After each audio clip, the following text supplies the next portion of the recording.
Bonjour, donc aujourd'hui une petite vidéo sur l'activité ou l'état des colonies en cette fin février.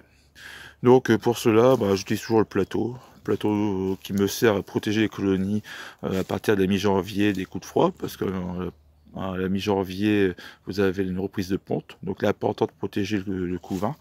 Donc c'est à ce moment-là que je positionne les plateaux. Et donc ici on peut voir à travers les déchets où se trouve la colonie.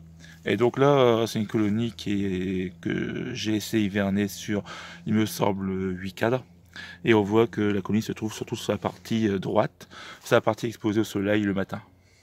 Et là, grosso modo, on est sur 1, 2, 3, 3 cadres, sur 3 cadres. Donc c'est pas tant que ça pour une colonie qui était en pleine forme en fin d'été. Donc c'est un peu décevant. Après, ça surveillé. Donc là, c'est une arène de 2019 que j'ai créée entre guillemets à partir de ma bonne buck. Donc à surveiller. Ensuite, bon, j'ai pas mis de plateau sur les warés. Ici, vous êtes sur une noire. Alors c'est la noire la plus active entre guillemets. Vous pouvez voir immédiatement qu'elle se trouve sur allez, 1, 2, 3, 4, 5 cadres. Avec énormément de déchets. Elle est vraiment bien centrée. Donc c'est une colonie intéressante, même s'il y a quelques défauts.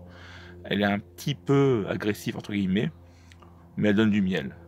Après, elle est assez résistante au varroa. Elle est hivernée sur 8 cadres, pas eu trop de soucis. Donc en plus elle reprend bien.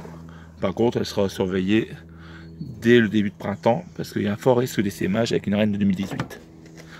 Et enfin, dernière colonie, la plus décevante, à nouveau une buck.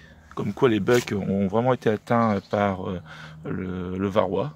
J'ai l'impression qu'elles ont de plus de difficultés à l'éliminer naturellement, malgré on va dire, les traitements que je peux donner aux abeilles. Et donc ici on voit qu'elle se trouve, on est sur les 3 cadres, mais vraiment la partie qui se trouve près de l'entrée, cette partie-ci.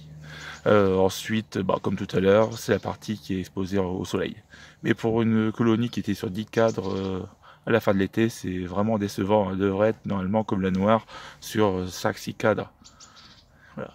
Donc une chose est sûre, cette buck, je vais pas chercher à la multiplier, parce que pour moi, c'est pas vraiment une bonne valeur. Donc voilà, c'est toujours les petits signes pour savoir si ça vaut le coup de garder une reine ou pas. Hop, bon, j'espère au moins qu'elle me donnera plus de miel que les dernières. Allez, à bientôt.